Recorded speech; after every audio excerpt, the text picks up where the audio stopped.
This video contains spoilers for the final chapter of Doctor Who Flux.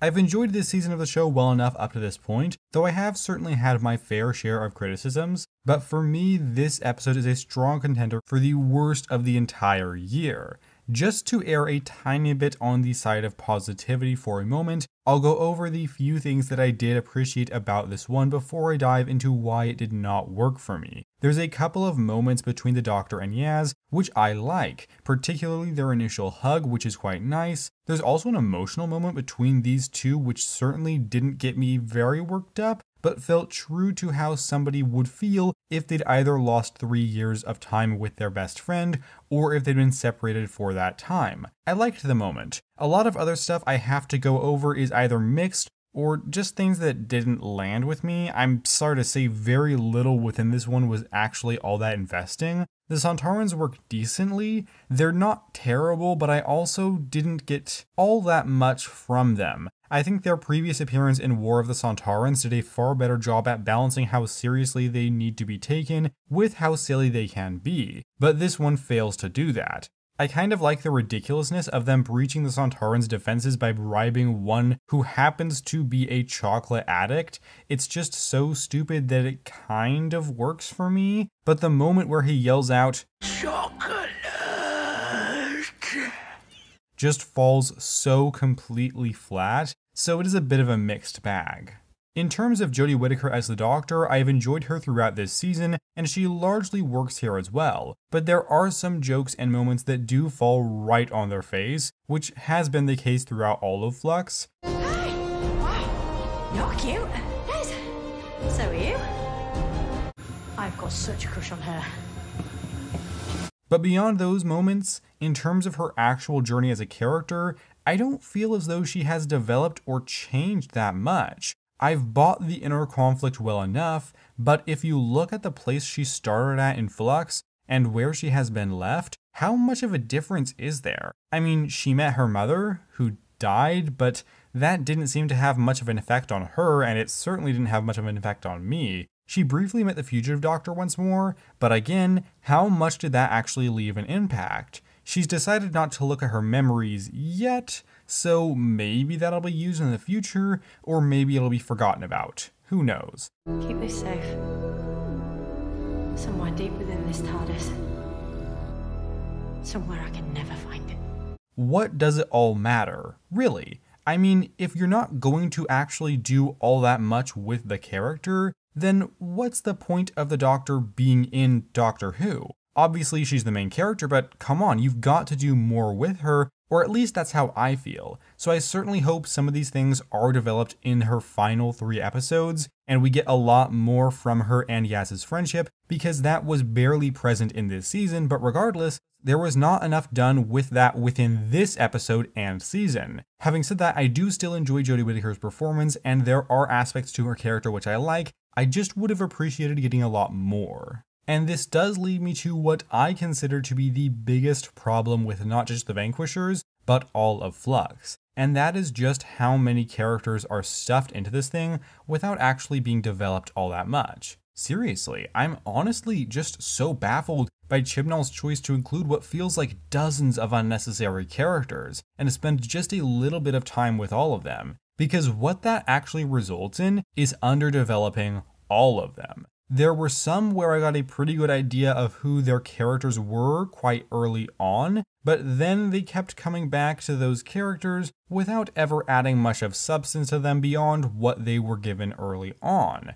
Vinder and Bell are good examples of this. They work well enough in episode 3, but by this one, I just didn't really care about their struggle at all because it felt like it was spinning wheels and wasting time for the past 3 chapters. When they were finally reunited, I just couldn't help but think to myself, what a colossal waste of time that all was. It led to nothing, it added shockingly little, and it took up way too much time. This is true of other characters as well, like Diane, who worked well enough with Dan, but as time went on, I just couldn't help but think, what's the point? And her decision to stay away from him was utterly baffling.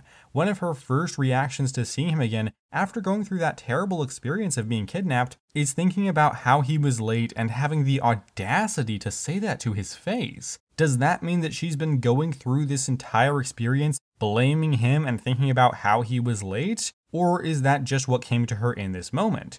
Either way, it's ridiculous that this is such a hang-up for her and reads as weak characterization to me because it doesn't feel authentic, it feels forced. Jericho has been an enjoyable enough presence, which is probably benefited by the fact that this is only his third chapter, but his death in here feels very clumsily handled. And I don't mean in the sense that he dies because he is clumsy, although I can respect that to a degree because I'd probably go the same way. What I do mean is that he dies in this somewhat melodramatic fashion as he just stands there saying some final line about this awfully big adventure that personally doesn't land for me, and that on its own makes the death not a great one. But what makes it even worse is how quickly the episode tosses it aside and forgets about the character.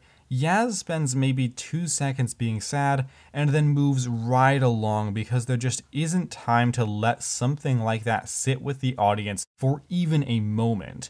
And this is the big issue with this season, which is extremely present throughout this entire episode. There are too many characters taking up space and too many things going on which just aren't that investing. I have to actually give a damn about these characters, and when you include so many and develop them so little, it actually actively damages the quality of the entire work. It distracts from actually developing the main 3 characters and takes up so much time that Flux never ends up actually doing that. The stuff done with the Doctor wasn't perfect, but at least it was more than Yaz and Dan, who get shockingly little to do in this. It almost feels like a cheat for not actually doing anything. There's so many characters that Chibnall isn't even able to characterize and develop Yaz and Dan to any meaningful capacity, but it's his fault for including so many characters to begin with, who ultimately didn't even add all that much to this thing. It's so frustrating because it seems like such an obvious problem that could easily be fixed in the writing stage of development, but because it wasn't, it damages the whole season. My second biggest issue comes down to these villains. I know some people love Swarm and Azure, but I am not one of them. These villains are not menacing at all while also being kind of forgettable. I got so little from them, I never really understood where they were coming from, or much of anything about them beyond being cheesy, maniacally laughing aliens. What is there for me to even add about them? I mean, the show doesn't seem interested in letting the audience understand them to any meaningful degree, so there's just not much for me to add. The Grand Serpent feels almost purposeless. Technically, he helps out the Sontarans, but beyond that, he doesn't feel needed in this thing at all, and some actual time is dedicated to him that perhaps could have been used to at least attempt more development of Swarm and Azure, though in fairness, I just don't think they were ever going to land. At least he doesn't come across cheesy the way that they do, but he is kind of dull and not particularly intimidating. Again, in some ways he is better than the other villains, but never fully works. And why is Kate Stewart in this story? The name's Stewart. Kate Stewart. Did we really need that? I'm sorry if you love her, but I just feel like she's another element that takes away from actually focusing on a compelling story or developing characters, and I don't believe her inclusion was necessary. Look, there's a lot of things to talk about within this episode, but I only have so much time. What's tragic to me is how unengaging I found it to be. I actually liked it more on my first time through because it was new and I was able to watch the story progress. So I had a lot of issues, but still had a good time with it. I just knew that I had to see it again to know how well it would hold up and how much those issues bothered me. Turns out, yeah, they really bothered me. Even more than they did the first time, and the story is one that I found to be infinitely less investing on my rewatch. I think that's a symptom of how surface level this all is. There's nothing to really latch onto or explore. It's all just there, and it's not particularly good. Overall, this episode is an absolute mess, and one with very few things to actually get invested in. In spite of a couple of moments and elements that I enjoyed, the things that didn't work for me really kept me from having fun with this one. I genuinely just found it to be dull for quite a bit of it. To me, this is not a good episode at all, and I'm going to give The Vanquishers a rating of 5.5 out of 10. Is that too harsh? I don't think so. I think it's pretty accurate and maybe even generous, considering how much of this story just fails to engage me. I know that generally I'm more positive about the show, but when an episode doesn't work for me, I've got to be honest and let you know why. And that does it for this review. Be sure to leave your thoughts on this one down below if you feel like doing so. I will be back soon with a review of Eve of the Daleks, where I will give you an update on the classic reviews. I could have spent a lot longer talking about why this episode didn't work for me, but honestly, I'd rather put that energy into getting those classic reviews done.